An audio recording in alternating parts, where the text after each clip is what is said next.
Tuesday night. That means we're back with another episode of Dynasty Theory. The whole team is here tonight. I took the week off last week, but don't worry, I'm back. And I'm joined by Mitch Sorensen. What's up, Mitch? What's going on?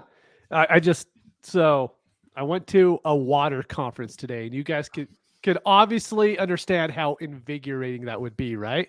But I walked in, they had Monster Energy drinks just sitting right there. So I had one at 8. Right after lunch, I had another Red Bull, right? Just to keep me going through the conference. So I'm ready. It's gonna be a great show.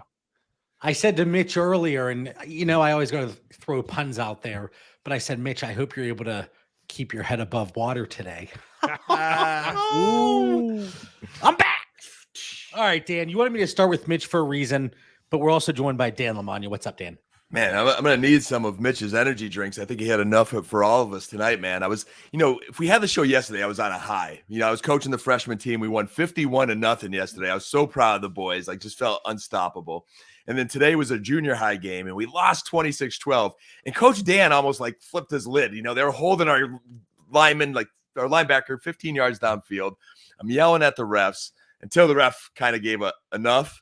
And then I stopped. So I didn't want to get a penalty on the little kids, man. I felt bad, but I was getting a little fired up. But excited to be here for the show, minus Mitch's energy drinks, which I could really use right now. But JB, I was looking at your show notes, and I first see them, and I look forward to them every week. And I'm used to these big names and splashes. And before I put any thought process into it, I'm like, lower end running back, what quarterbacks? I'm looking at these names.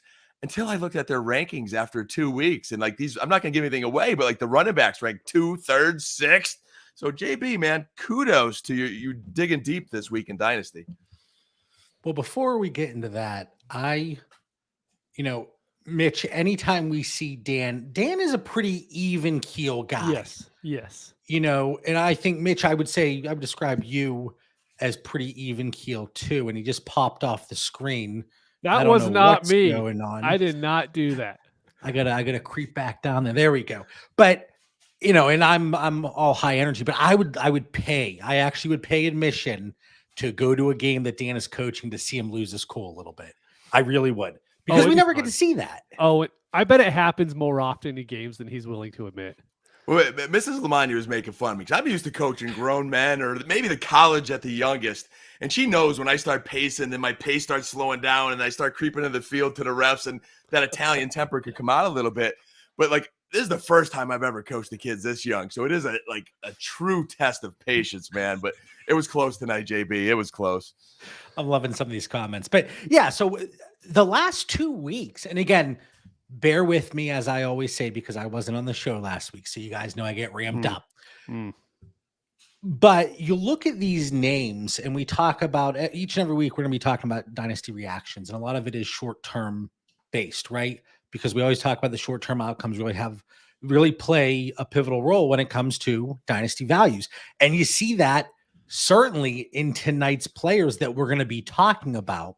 And a lot of them, they're guys that got an opportunity for one reason or another, and they really, as The Rock might say, took the bull by the horns, the Brahma bull, and ran with that opportunity. And quite literally, when we talk about some of the running backs, but I think a lot of the issue is, and we see so many trade polls in the Discord today, and if you go on Twitter and you just look at the league activity that's happening in your individual leagues, look at the players that are being discussed and traded. I mean, they weren't really being moved 2 weeks ago.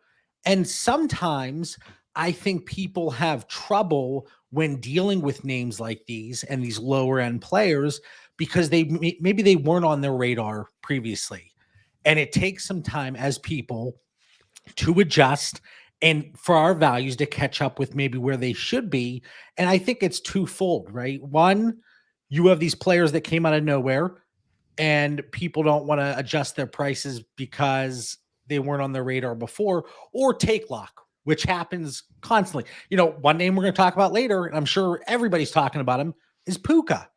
And I did not have a high rostership post NFL or post rookie drafts. I didn't. And I'll be 100% honest about that. But what you saw in the first 2 weeks, and yeah, there's going to be some things that will be changing here in the near future, and we're going to talk about it. But you have to be able to adjust, and to sit there and say, "Oh, I think we need a little bit more time on a certain guy." Sometimes, yeah, but I think we need to be able to adapt quickly. So let's get to it, guys. Productive lower end running backs, because again, these are the guys that I'm seeing moved and talked about constantly today. And Mitch, I want to start with Jerome Ford. This is fresh off of last night. 79% route participation against the Steelers. Week 1, for context, Nick Chubb was at 75%. After Nick Chubb went out last night, 89% of the running back rushing market share went to Jerome Ford.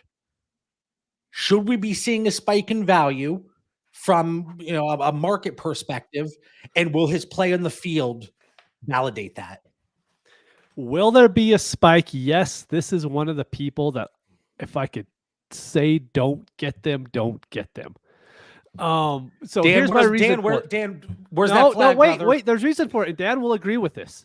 Deshaun Watson is a bottom 5 quarterback in the NFL right now. He is very, very, very bad. That run that Jerome Ford scored on was an amazing run. It was 75, 65 yards. I mean, should have been stopped for 1 yard gain. He bounced it out. All the credit to him. That was awesome. The rest of the time, that offense was terrible. It's been terrible for the last 10 weeks that Deshaun Watson has played.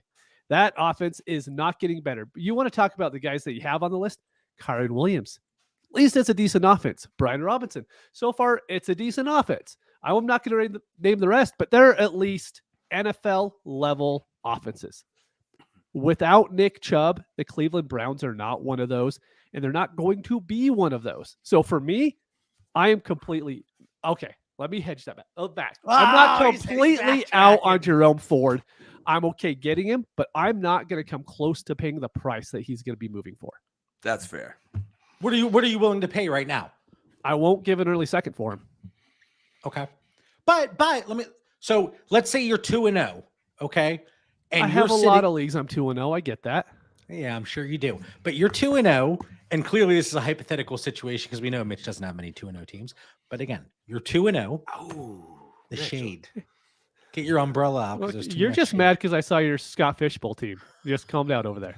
It's trash every year. Ladies and gentlemen, we got a match going on tonight here on Dynasty Theory. Listen, there's no match. There's no match. Good. All right. You got B Ford wanting to bounce here, Mitch. It took 5 minutes. But listen, Jerome Ford. It was true. Let's say you're 2-0, okay? Mm-hmm. And you're sitting there with Austin Eckler, okay? Jonathan Taylor, Nick Chubb, David Montgomery, and you're good at running, you're good at wide receiver, your quarterbacks are just pristine. Tight ends, you're covered. You're in a position to continue down that path of winning. Mm-hmm. Would you move your second in that situation for Jerome Ford? No, because I don't think they do it for a late second. But I mean, if I could, yes, I would move my second. I actually have a team that's 4-0 based off victory points right now. I have Alvin Kamara, Nick Chubb, and J.K. Dobbins on that team. Will I move my second for it? Sure. Do I think there's really a legitimate chance of that happening? No, because I think someone else is going to be willing to give up an earlier second. Okay. But I don't think that's all that far off the market, to be honest with you. Oh, we'll see, man. We'll see. I mean, I saw someone trade like a first for Puka today. And so if that's the market that we're seeing on these sort of players, then maybe we'll see Jerome Ford moving for a first in a week. What do you mean you saw a person do it? It was me, damn it. Yeah, and I got it. but we're going to add additional context there. You that know was I'm a all about 25 context. first, though. All right, so Dan, or you were ready to throw the flag there. I was. I mean, I'd be happy to get Jerome Ford. The dude's a good runner. He's going to be their feature back the rest of the year. Even if they sign Kareem Hunt, I'm not worried about that. I agree. You know, Mitch, Cleveland's not where we want that offense to be, but I don't think it's horrible. It's not like an offense that can't move the ball. It's just a little bit more like backyard football. Okay. The Deshaun Watson's running around doing all kinds of crazy stuff. Dad, let me ask you just real quick. Yeah. Are you ever going to start Deshaun Watson in DFS? Not right now, no. Thank you. I That's mean, all that I need to know. If they played like the Colts D or the Texans D, Mitch, I might Okay, like that's the fair, Texans that's fair. revenge game or something. But so it's definitely situation based. But now with Jerome Ford, I will throw the little asterisk in. And Mitch, because we have talked about DFS in 2 weeks, the last 2 weeks in matchups. This week, Cleveland is playing the Tennessee Titans, who is like one of the best run defenses in the National Football League. So, like, I would just tell the whole dynasty world for 1 week, just be patient. Like, don't be mad if you trade for Jerome Ford and he has one like not so great week next week because they're playing the Titans. It's probably not going to happen, but the volume's there. I see John's hands like slowly raising up on this. You can have my second though. I will give a second for Jerome Ford if I need a running back in a heartbeat. And they may be facing a stout run defense, and that's fine. And again, just 1 week at a time. That's basically what the dynasty season is at this point. And values to flipping and flopping. But if we see Jerome Ford come out and he gets, 79% route participation for running back, that's fantastic. Is it going to happen on a weekly basis? Probably not. But you have a team, you have a line that has been struggling. Deshaun Watson, who can't even hit the broadside of a barn. He couldn't hit water if he fell out of a boat. I'm trying to think of a third one that I could throw in there. That was good. Jerome Ford coming out of the backfield gives him that opportunity. And this is a kid, he's got the speed score. And I said in 2022 pre-NFL draft, if there were a guy that could be the next Elijah Mitchell, I said it was going to be Jerome Ford. And then he went to Cleveland, and I said, I hate this. But, I think there's going to be an opportunity, especially with a team that very well could have negative game scripts. And you say, well, that's not great for the running backs. Well, if he's running the routes, it's going to be good. Yeah. And Kevin Stefanski wants to run the ball. They're going to run the ball. He looked like a talented running back last preseason, and we all were patient. We all were looking forward to Jerome Ford. And then he finally got his chance when Chubb went down, and he looked impressive.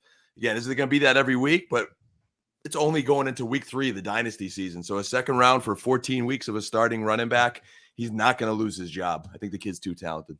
All right, these are some quick trades that I'll throw at you guys.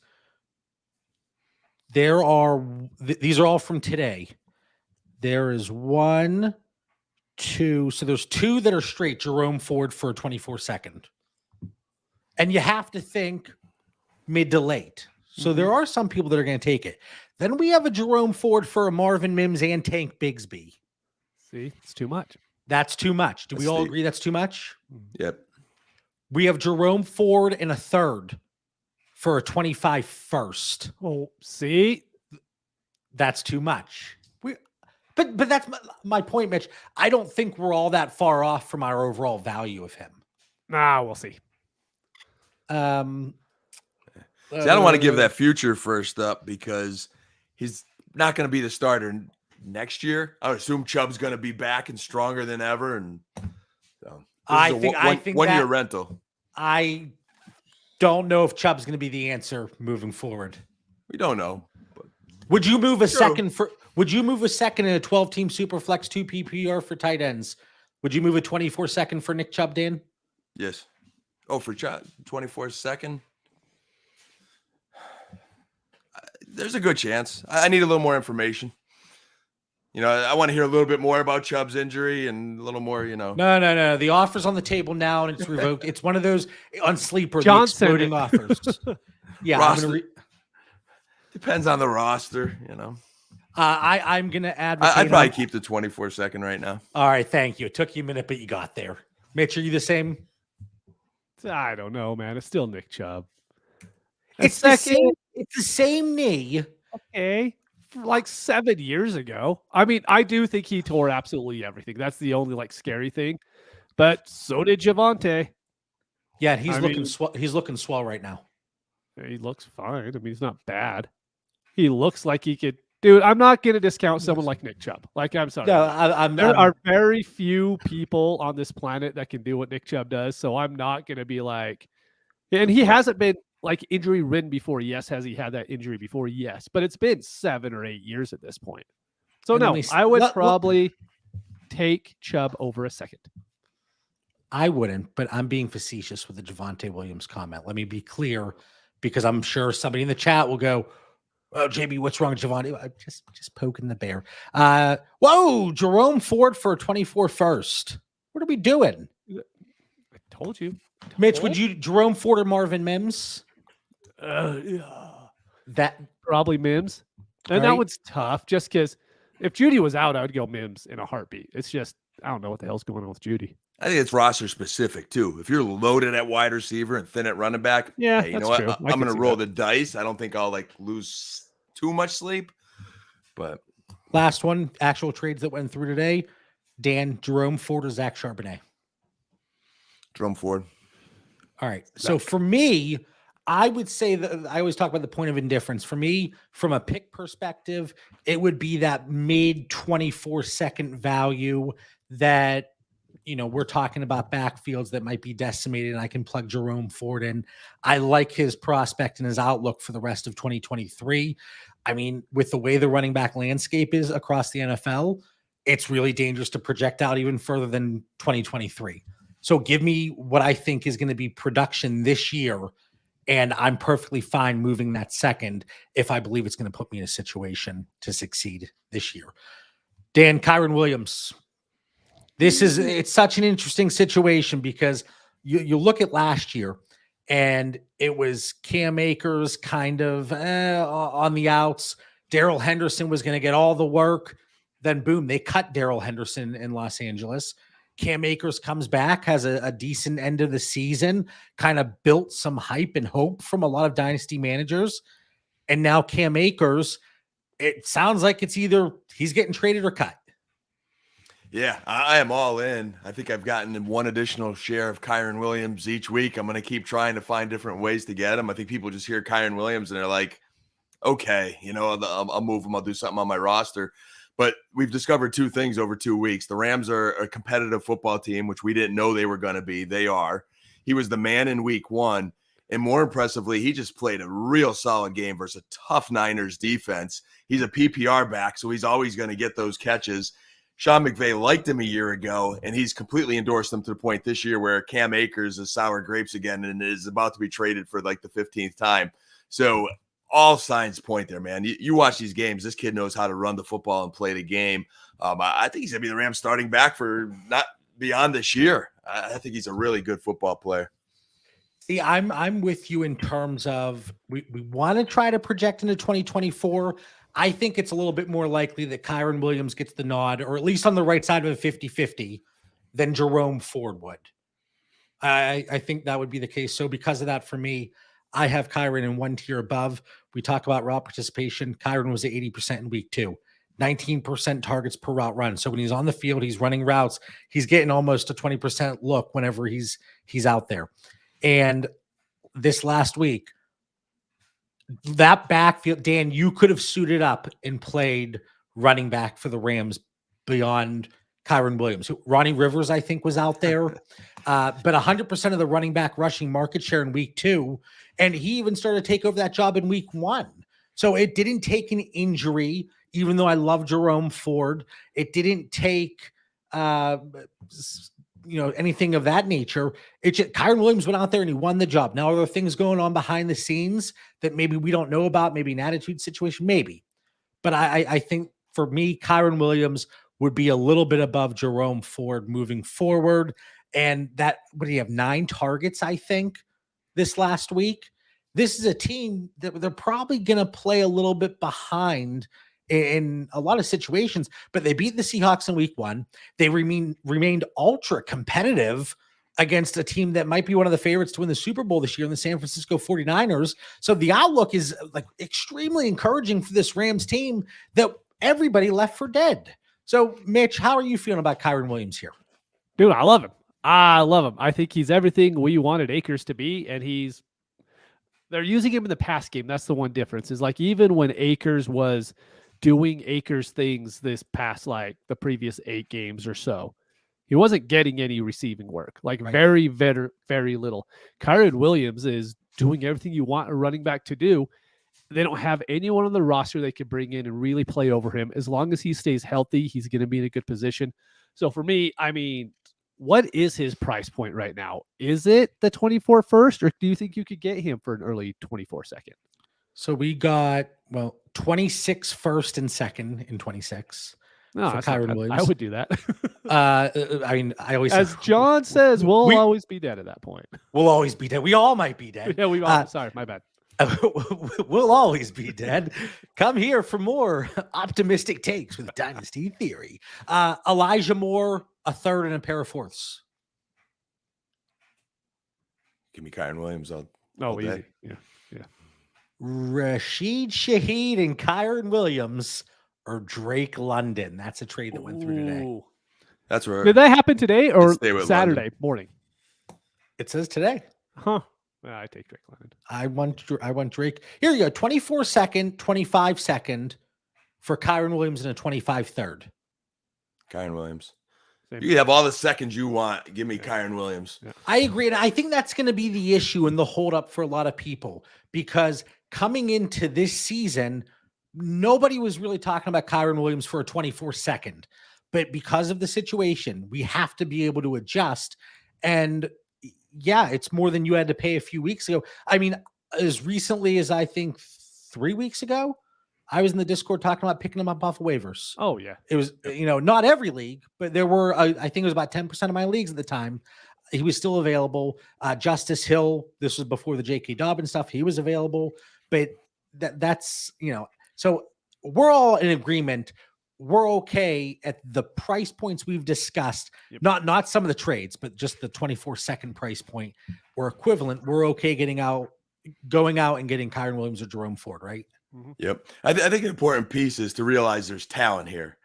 Like we're going to talk about Zach Moss after a while, and whether he's helpful or not this year, that's not a long-term answer.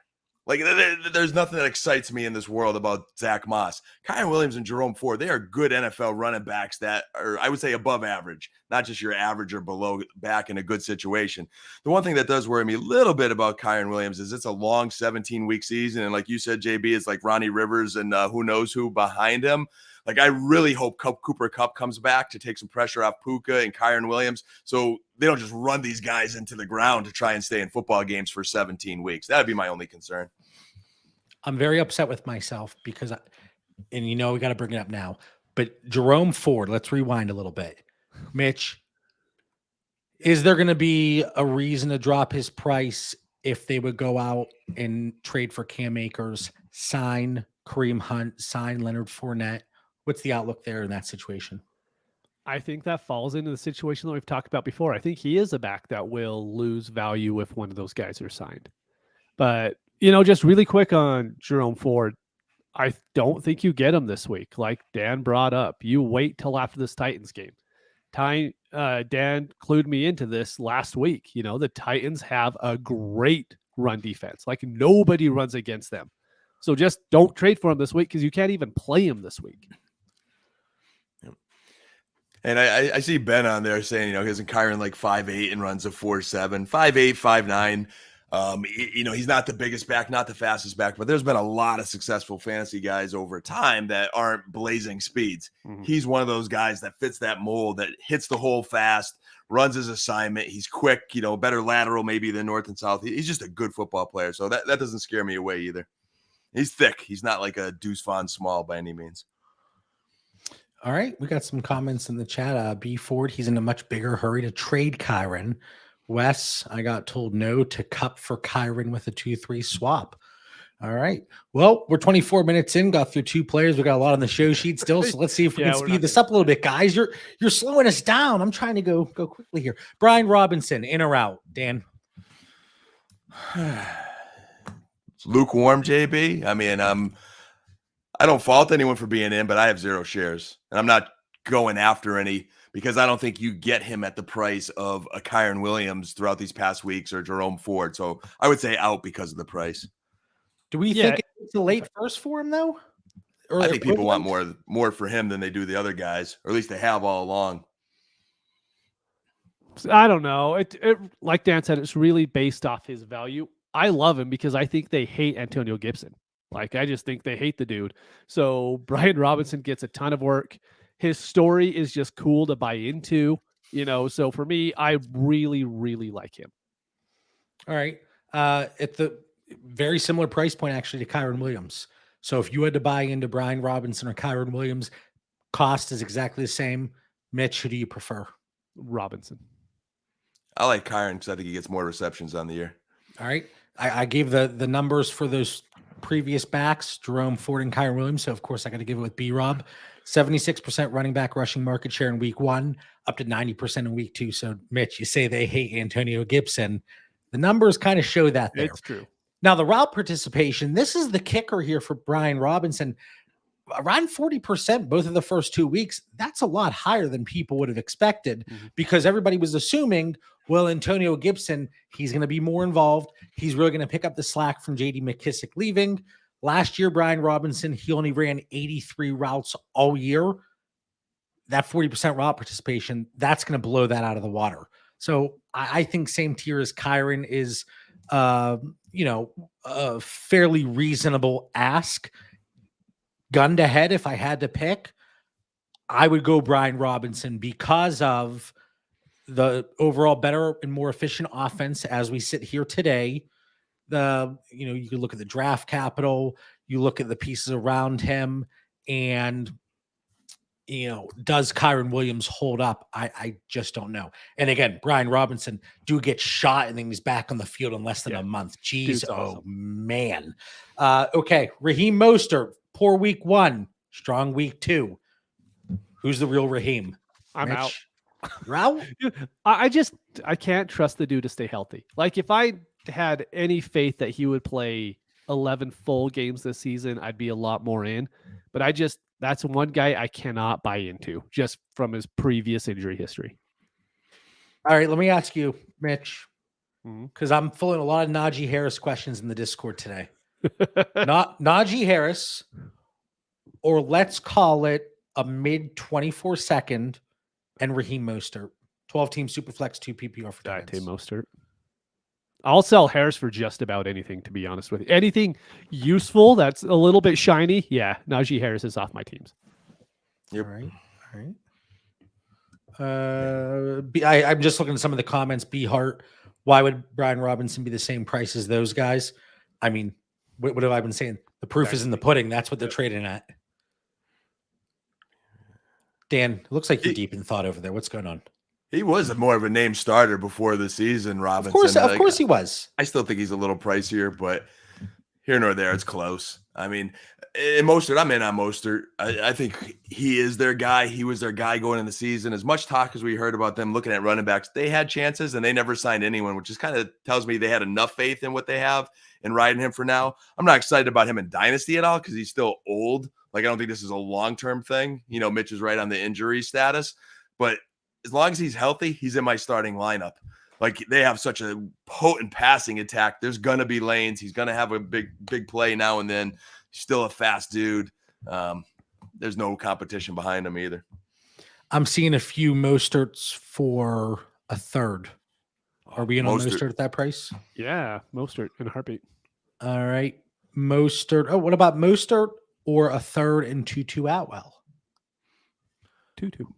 I'd say Mostert because of the value of the position. You're probably more likely to need a running back. And I am in on Tutu, so I like you saying that, Mitch. Yeah. And then Dan, first up, Mostert or Sean Tucker? Mostert by far, landslide. Yeah. Like, Lord. I know everybody wants, I love Sean Tucker pre-draft and, the medicals and slipping in the draft and not being drafted. It would be a great story to see him be successful. But I think the death of Rachaad White is greatly exaggerated, the fantasy death, if you will. And, I still like Rachaad.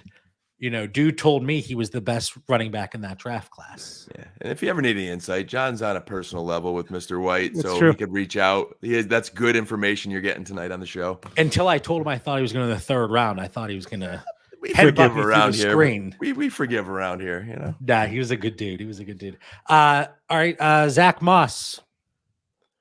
Does this continue? What's going on with JT? Mitch?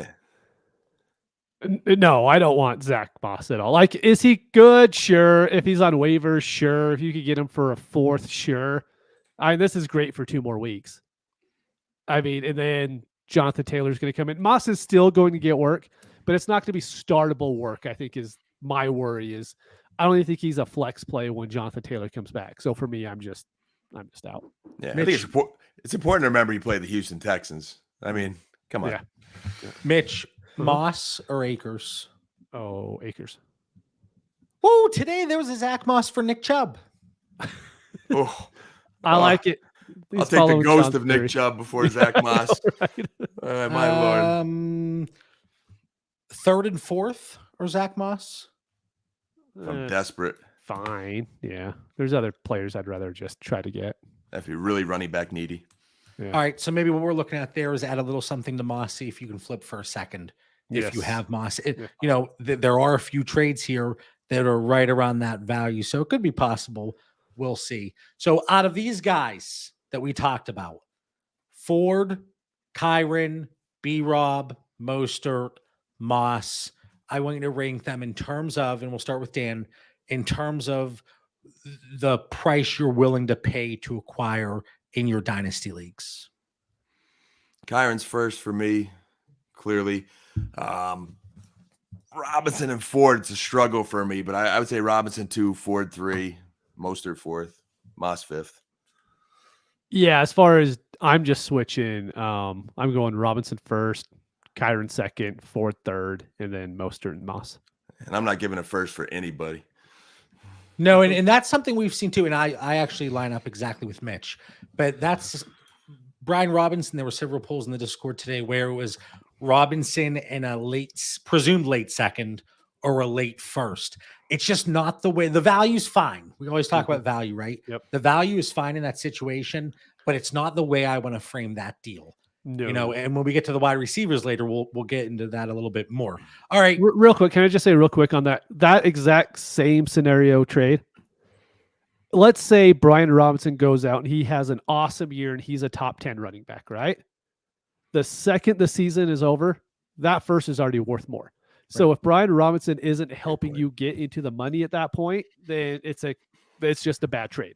So although he's going to help your team out a little bit, I don't think he's going to be the difference between you winning, you know, the championship, or at least making the championship over someone else you could get for a lesser price. That's a It's great like point. That's like we're talking about best pace. Damian Pierce Best from last year again. Sounds familiar. Oh, except for he maybe win a championship. Just kidding. I only won one. Yeah, no, that's a great point. And Mitch is putting like the best case scenario of him finishing 10th. And I don't believe that happens because remind you, he's got to play the Cowboys and the Eagles defense 2 times yet. And even the Giants D-line's not bad. So his schedule isn't easy versus run defenses. All right. There are a couple quarterbacks that up to this point, 2 weeks in, I think some people are surprised they're sitting there 2-0. So we're looking at the Washington Commanders, the Atlanta Falcons, the Tampa Bay Buccaneers being led by the great Sam Howell, Desmond Ridder, and Baker Mayfield. What are our thoughts on these guys overall? Because somebody on here talked too much for the last 33 minutes. Let's try to go somewhat quickly. Dan, what do you got? Oh, man. This was like really eye-opening, JB. I mean, you got Howell ranked 9th at quarterback position after 2 weeks. Baker Mayfield 10th, Desmond Ridder 18th. I mean, all those can help your fantasy teams in super flex. I don't know if you're asking me if I'm in or out on any of these guys. I have a Ridder or 2 shares of him based on desperation in some leagues. And I think he's like, my 3rd quarterback on those rosters. Sam Howell is probably the most promising. He kind of sling it around a little bit. Baker in Tampa Bay has been surprising, but I don't know. I mean, I think all 3 of them are going to hold their job for 17 games this year. And if you get 17 games out of a quarterback, they can help you. Do you hear that? That's the drum beat for that Desmond Ridder comment that I had before the season started. It's going. He's going to finish as a top 20 quarterback in Dynasty. It's going to be great. Just patience. Just patience. Watson will be below him. Oh, it's going to be glorious. All right. Well, Mitch is just excited about Desmond Ridder, but let me throw some numbers at you guys. Sam Howell, 4th highest adjusted completion percentage through 2 weeks at 83%. So when you take into account the drops, he is completing 83%. Timeout versus 2 of the worst defenses in the National Football League in the Arizona Cardinals and Denver Broncos. Don't lose sight of that. But that's still super impressive. And this isn't me like, oh, I'm touted Sam Howell. I have very few shares, so this is not just trying to toot any horns. I'm just keeping some perspective. I like it. Him being in the division with the Cowboys, I'm sure it has nothing to do. It really doesn't. It really doesn't. I just, me and DFS, John, like we're in week 3 and now we've got some data, and I take some of that DFS over to Dynasty, and I'm looking to play guys against the Arizona and Denver defenses moving forward. So Sam Howell's in that bucket. I want to see how he progresses versus some tougher defenses. That's all. I want to see. Sure. I need a larger sample size. But oftentimes when we talk about these larger sample size, it's taking a calculated risk, and it's being on one side or the other when it comes to betting on a player. And yeah, we could react a little bit more and let it play out, and maybe pay a slightly inflated price, but we have a little bit more safety making that bet.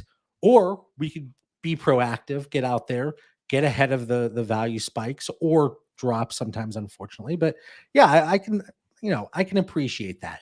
Desmond Ridder, he is 10th the Atlanta Falcons are 10th with 43.5% of their drives ending in a score. The issue is those things happen. The issue is I don't know how many drives they're having, and they're all runs. Atlanta only has 50 pass attempts through 2 games. That's tied for 31st. But good news, Desmond Ridder, 7th at 81% completion percentage when he's able to get the ball out faster than 2.5 seconds. So when he gets the ball out quickly, doesn't overthink it, he's not forced on the run, he's highly efficient and effective. That drops to 52%, 24th, when he takes over 2.5 seconds to throw. So if he's able to get his feet set, get the ball out quickly, most likely lower ADOT. I think he had one of the lower ADOTs across the league so far. It makes sense. Baker Mayfield. I think Baker's the most surprising out of all of these guys. Tampa ranks 6th at 7.0 net yards gained per pass attempt. That takes into account passing yards and sacks. And then 73.5% completion percentage when he has time to throw. That's second best, only behind Jared Goff. And all 3 of these guys, they're in the top 14 at least 7 yards per attempt. All right, Mitch, how do you rank these guys for dynasty purposes right now? Ridder, Howell, Mayfield, but they're all so close. I mean, if you like someone more, sure. I mean, I really don't care. I hope I don't have to start them, to be honest. For me, I would go Howell, Ridder, Baker. Yeah. But the Baker is the one that early second value for Ridder. I think Howell's teetering on that late first value. Like, I wouldn't move him for an early second. I don't know if I would move him for a pair of seconds. But then Baker's that one that Dan says, I want to see a little bit more. We've been snake bitten by Baker before. And I know now he has Mike Evans, who career resurgence here, in year 9 or whatever. And then Chris Godwin, you got K-Dot, and you got Rachaad White out of the backfield, 2-0, like we've talked about. But I do want to see a little bit more from Baker Mayfield here. Yeah, Baker, I don't know if I need to see anything more specific out of Baker. I think we know what we're getting out of Baker. 2 weeks of not throwing interceptions is really good. No picks in both weeks. I mean, again, Minnesota and Chicago, again, we're kind of finding some struggling defenses. But 317 yards versus the Bears was pretty darn nice. I'm more interested to see how the Bucs, and really all 3 of these teams, they're 2-0 now. If they get to at least 500 or better, they're not replacing them through the draft. Or it's going to be hard to. I mean, this quarterback draft might be a little bit deeper next year. What are the quarterback free agents going to be next year? How replaceable are these guys? So, like, for that purpose, I'm thinking maybe Sam Howell might be the best of these 3 because I think he has the best chance of kind of this Washington team staying behind him. But that could change. And that's where it comes in for me as well. Not just production, but a little bit of safety or perceived safety. And I do think it comes with how being the safest of the options with their likelihood of playing and starting for the respective teams in 2024. All right. Some wide receivers that really wowed us. And let's just rip the Band-Aid off. Puka. All right. let me throw my thoughts and takes. I talked about this in the Discord. I always plug the Discord. It's completely free. The links to join, the link is in the episode description. So if you want to jump in, come check it out, whether it's on YouTube or the podcast feed, the link's in there. But for Puka, all right, so far through 2 weeks, we've had 5 games from wide receivers where they had at least 35% target share per route run. 2 of those 5 instances are Puka. All right. 3.06 yards per route run. That's 7th. He's sitting there at wide receiver 2 through 2 weeks. I know Cooper Kupp is going to be coming back, but this is not a situation. And again, this isn't take lock or, oh, I was in on Puka. I barely had any of them, but this is too much to ignore to have that type of target share per route run. Even if it drops, which I would expect it to when Cooper Kupp comes back, but it's not like he's getting like a 2-2 Atwell stat line, like 7, 8, 9 targets, couple splash plays, finding the end zone. Like he didn't find the end zone here in week 2, and still so much production because of the volume. I expect the volume to come down, but I think this kid's for real, and I think he's going to continue to find success. Now, from a price perspective, I think he is valued and should be valued at a late 24 first value. Am I moving a 24 first? No. Holler, he's in the chat right now from the Fantasy Effect crew. He, B Ford says, yeah, he won't go to 0, but worth a first at the moment. So I will not move any 24 first for Puka. I won't do it. Now, I moved a 25 first in a league with Mitch, 14-team league. I like my team. Of course you do. It's also a start 4 wide receiver league, so a little bit of additional context. I moved to 25 first. I felt very comfortable doing so. I tried to get Puka from Holler for a 25 first. He wasn't budging. He wanted the 24. Well, guess what?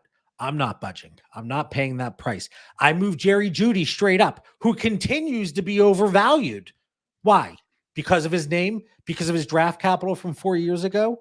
Aren't you the one on the show that likes draft capital? Not when the production hasn't been there. Yes, again, all I look at is draft capital, and that's all I care about. Pretty high. I said something. I don't know. Maybe I remember some draft shows that we've had that after the 3rd round, you're like, all these guys suck. Yes, that's a quote. They suck. No, you said they're dead to you. I said they're dead to me. I said a little bit worse than they suck, but that's just me. No, I don't think so. But okay. Let's stick with the take lock here. A guy was underdrafted. We see it early. Let's continue down that path. Let's double down with,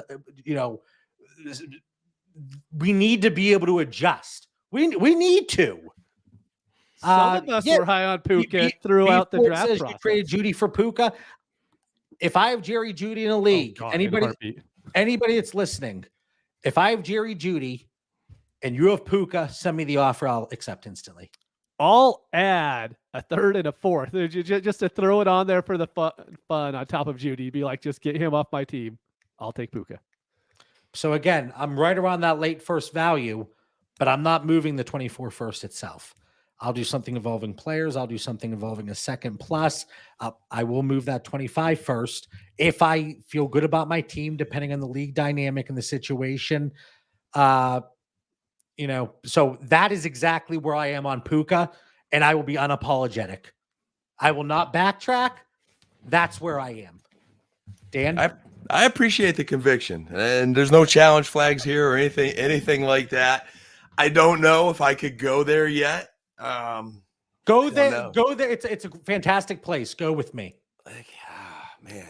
I mean, he is clearly, until Kupp comes back, their wide receiver 1. When Kupp comes back, he's their wide receiver 2. And I think that's a good thing with the way they pass, the volume of the passing game there. I think it becomes like a Metcalf, Lockett, Evans, Godwin. I mean, it's a legitimate 1-2 punch. And real quick, we talked about with Kyron Williams just a few minutes ago.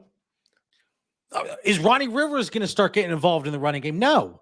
So it's going to be, we're going to continue to see the volume. Stafford's arm looks live. He looks good. He looks healthy. Once he got out of that horrible state of Michigan, all systems go. Okay. I mean, some teams may make some adjustments here in the upcoming weeks, but the Niners couldn't do it, and that's a very good defense and well-coached team. And now it's the Rams are going to Cincinnati Monday night, and that could be another big Puka game. While to your point, I mean, Judy's probably going to have 4 catches for 40 yards, and Puka will have 100 yards and a touchdown or 2. So that's a great gamble to take. So I get it. All right. Well, I'm all riled up. Look how rosy these cheeks are. Look how rosy those cheeks are. All right, I look like Santa Claus over here. Another big start to the season. Nico Collins, 2.86 yards per route run. That's 9th in the NFL. He's wide receiver 6.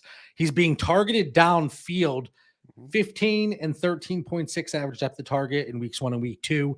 CJ Stroud has been throwing the ball fairly well. You know, up to this point, and again, it's super early, but up to this point, if you're comparing a CJ Stroud and a Bryce Young, I think it's clear right now who's producing fantasy weapons, who is putting their team, their offense in a better situation. I believe it's CJ Stroud. But anyway, Nico Collins, Dan, how do we feel about Nico? Hey, he's a guy that flashed in recent years, and unfortunately, he had Davis Mills throwing to him. I mean, he's a nice size receiver that gets open and has had some flash moments with poor quarterbacks. Now you get Stroud, who went into this last game with a sore throwing shoulder, threw the ball 47 times, 347 yards, 2 touchdowns, no interceptions, and did that with no run game. Like, there's no help from the run game. It's a banged-up offensive line that's a really hurting team. So there's a lot of promise here. And, even Tank Dell got into that equation, and I think that's a good thing because that takes some pressure off of a Nico Collins, and here's a team starting to find some weapons. So there's a lot of positive there with Nico. I think of the guys on this list, Puka and Nico are the 2 finds that can help your team. Now, Nico might be more obtainable. I think, I don't know. Nico still feels like a little bit of an unsexy wide receiver to get, but I think you have a better chance of attaining him on your roster, and he could help you the rest of the way. 100%. His price is far more reasonable, and somebody that I was looking to acquire, and it seemed he's checking all the boxes. He's checking all the boxes, and it's an offense that has been able to at least move the ball here. Mitch, Nico, in or out? I love Nico, and it's because you guys brought it up. How this offense is being ran. It doesn't really matter who it is. You want the number 1 person in this offense because they've thrown the ball 90 times in 2 games.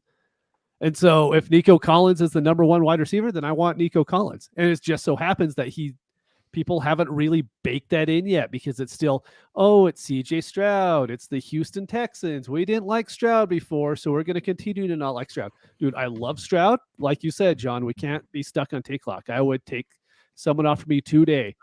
CJ Stroud for my Bryce Young. I would move it, be more than happy to do so. Nico Collins, absolutely love the dude before, love him now. And so I'm really, really happy with him.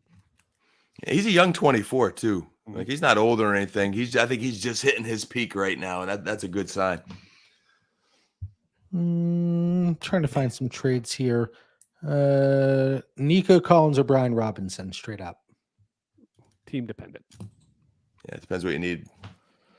The running back's normally the harder to get, so I might lean that way. But if it's not, I like building my dynasty teams with a receiver. So it depends how you're equipped. Nico Collins or Jacoby Myers, Raheem Mostert in 25-second. Start 9. Also, this one's a start 9. Give me the package. Yeah, I'll say package even in a start. It's a lot. All right, and then we got Nico Collins for a 24-second. I will take Nico. I'll take Nico. And then we got Nico for, there's a couple Nico for 24 first.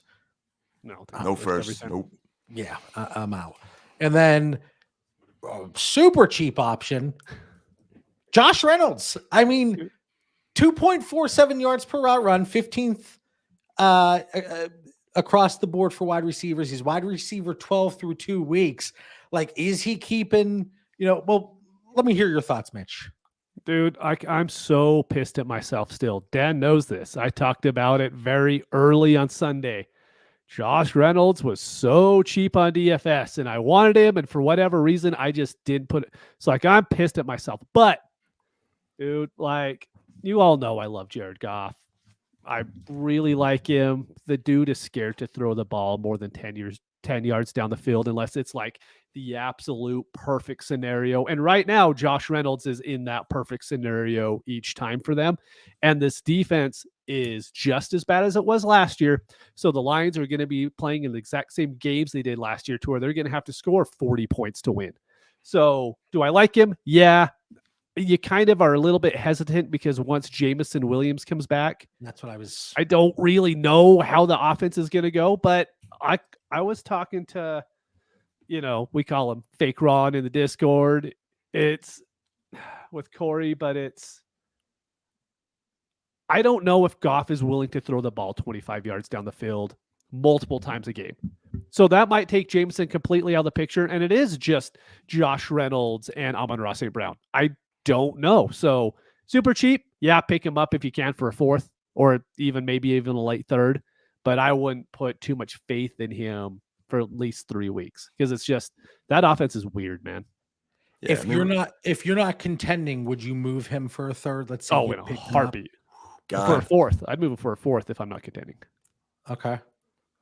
Yeah, remember, he's 28 years old. You know what you're getting in Josh Reynolds. He's just in a nice situation right now where there's some volume in the passing game. They don't have a true number 2 receiver, so he fills that role. But his stat line was 5 for 66 for 2 touchdowns last week. Those 2 touchdowns in a lot of other weeks are going to go to the Sun God. They're going to go to Laporte. Or they're going to go to back out of the backfield. They're going to go to some no-name guy or Khalif Raymond. You're not always going to get all that production, but he's a role player for you. All right. Quick rapid fire for him. So Mitch, let's run through it. Mm-hmm. Josh Reynolds or Rashid Shaheed? Rashid Shaheed. Shaheed smash. Alec Pierce. Pierce. Robert Woods. Oh, I'll take Reynolds there. Yeah, Reynolds. And what about Juju Smith-Schuster? Juju. Yeah. Did you have to think about it a little bit? A little bit. It was one of those like, is this stupid? Nah, it's probably not stupid. All right. Well, we made that for the most part. Not yet, though.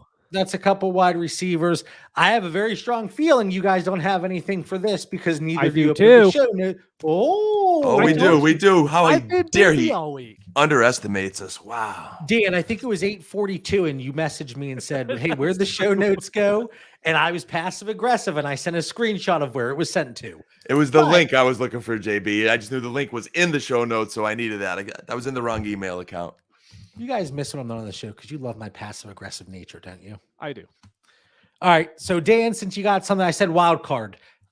Any player, any topic, spend about 3-4 minutes on it.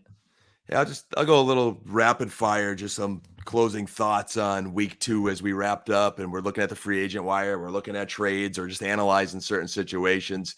Denver wide receiver Brandon Johnson, who is he? If you're in a 14-team league and you're looking at free agents tonight, he's making plays. He's getting balls. He's kind of the third guy. That Hail Mary was incredible. Oh, that was sweet. I wish they had the 2-point conversion after, but Denver's found their offense, even though Russ isn't maybe spectacular. They found their offense to a degree. Their defense is horrible, so they're going to be chasing all year. Sean Payton will get the most out of him, but he's just the deep flyer that I throw out there. Craig Reynolds, as they throw up in my mouth a little bit, maybe for a few weeks for some running back depth in Detroit because Zonovan active roster. They'll play all 3 of them. It doesn't matter. They signed Bam Knight, but he doesn't even know the offense yet. I mean, I think they'll both get more carries than Jahmyr Gibbs, probably. It's gonna be frustrating, but just deep flyer. Just if you need some, cut the worst guy in your lineup. Tutu Atwell is a thing. Everybody's talking to Puka to mass volume. Tutu is a thing. He is their number 2 wide receiver now. When Cooper Kupp comes back, he'll be their number 3, and he'll still score some points. I love the Kirk overreactions. Mitch and I had a lot of fun on the pod last week, kind of analyzing the Christian Kirk situation. Man, PPR machine this week. There's so much volume in that offense. He's going to have his weeks. Joe Burrow, oh no. I'm not panicking on him on long-term dynasty, people. I want Joe Burrow on my teams. I love Joe Burrow. But if you are a competing roster this year, I did say it last week, this guy was hurt. He should not have been back week 1. He looked in pain the whole game week 1. And then what happens at the end of week 2, he re-aggravates that calf injury. It's just not a surprise. So I'm a little nervous short term. And then the Jacksonville running back situation. ETN's the man. But we've all been talking about Tank Bigsby. Just a little observation. He fumbled in the last preseason game, and then he fumbled again in week 1. I'm just worried about a little bit of a fumbling problem that's got Dearness Johnson kind of into that mix. So I'd say just let's keep watching how Tank takes advantage of his opportunities. I think if he could fix the fumbling issue, Dearness Johnson will go away. If not, guys, I don't know. At some point, a coach loses his trust. And I liked Dearness when he was with Cleveland. You know, he had a few splash games. He provided that support whenever Nick Chubb wasn't available or Kareem Hunt went down. But yeah, that's a good call on having the players the coaching staff can trust. And that is going to be critical if you want to see the field. All right, Mitch, shock the world. What's your wild card topic? Mine, I just want to I brought up a trade last week, but it's kind of funny, right? So got to remember this was last week. I traded AJ Brown and I got Drake London and Christian Kirk, right? And at the time, I didn't love the trade, right? I wasn't super happy with it. I did it just because my team makeup. But all of a sudden now, AJ Brown scores like 6 fantasy points this week, and London and Kirk are both over 20. I'm like, I'm brilliant. I'm a genius. This is how fantasy football goes. You pulled that after the fact. Did I vote for your side? I don't even know if we pulled it, to be honest. I think it was thought you talked did. about, but I'm not sure if we pulled it or not. Okay. Yeah, you look like a genius. I want to just really quick talk about players that I want to get out from, and I've been desperately trying today, and maybe we package something up to get a player off our roster. I know one of them. So Mitch and I, one of the players is Justin Fields. Mitch has been talking about Fields. Luckily, I'm around 5 to 6% rostership. I moved 2 shares today. Okay. And I know a lot of people, you know, it's coming up a lot with Kyle Pitts. It's coming up with Justin Fields. People are willing to buy low. And Dan, I know you had your question marks. I know. So I'll give you some props too. But a lot of people, well, I'm going to buy low on this guy. Well, what if the value continues to fall? And with Kyle Pitts, at least, you know, he's going to have an opportunity next year. Does Justin Fields, in fact, have a starting job in 2024?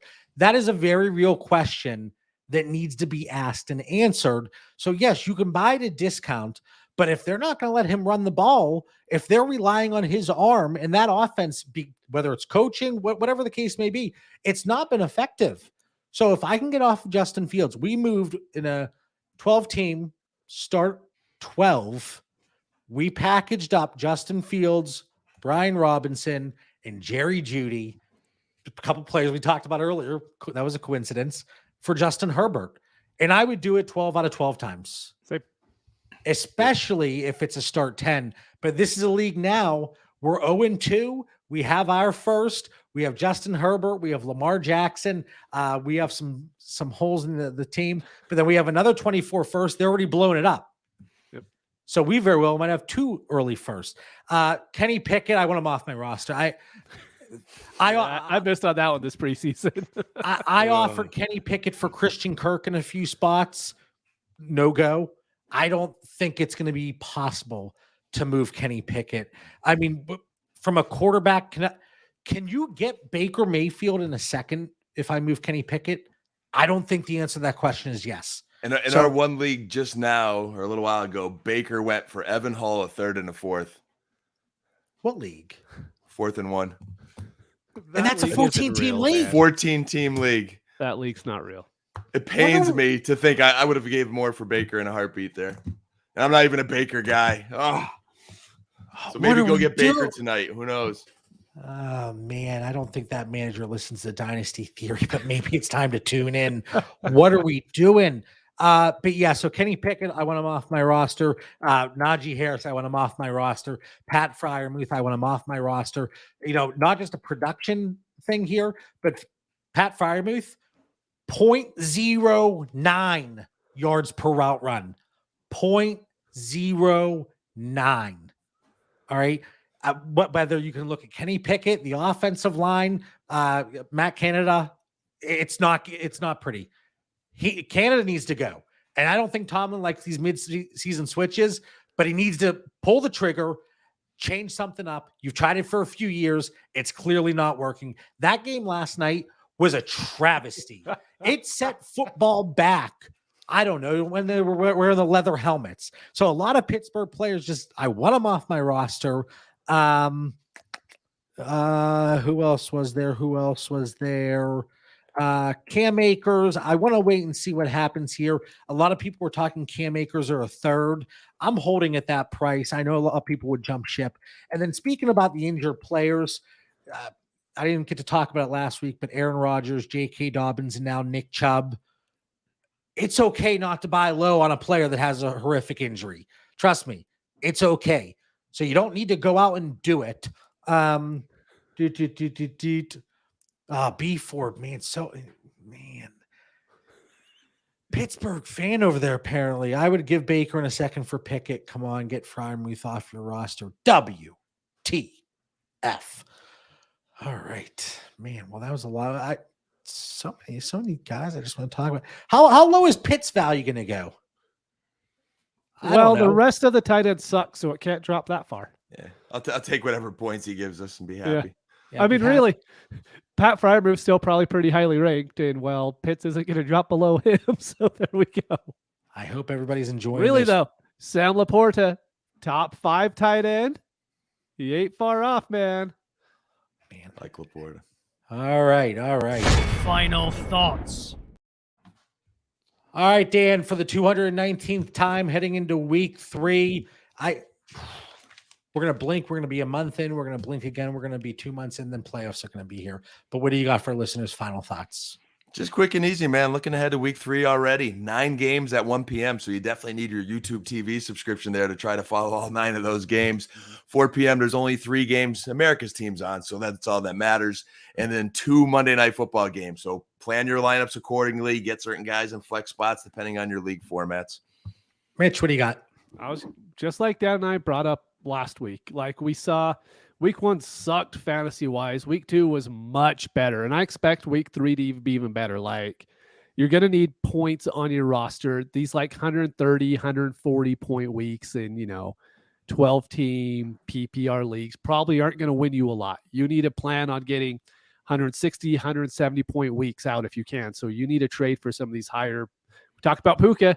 Trade for him so he could help your team. But I just don't think you could be a middling team this year, actually put enough points up to win or even come close to winning in the playoffs. And we have a lot of teams that have already, maybe they started kickstarting a rebuild prior, in 2022 for 2023 picks, 2024 picks. So in a lot of leagues, those bottom feeders, they're already pretty much set, and we have a general idea.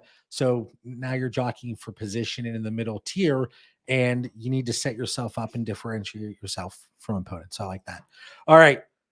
Hopefully everybody enjoyed the show. We'll be back next Tuesday. We have the Pivot Point Sunday morning at 8:30 Eastern time every single Sunday. Mitch and I jump on, talk about any of the topics that our patrons want to discuss. For Dan Lamagna, Mitch Sorensen, I'm John Bauer. We'll see everybody next week. Peace.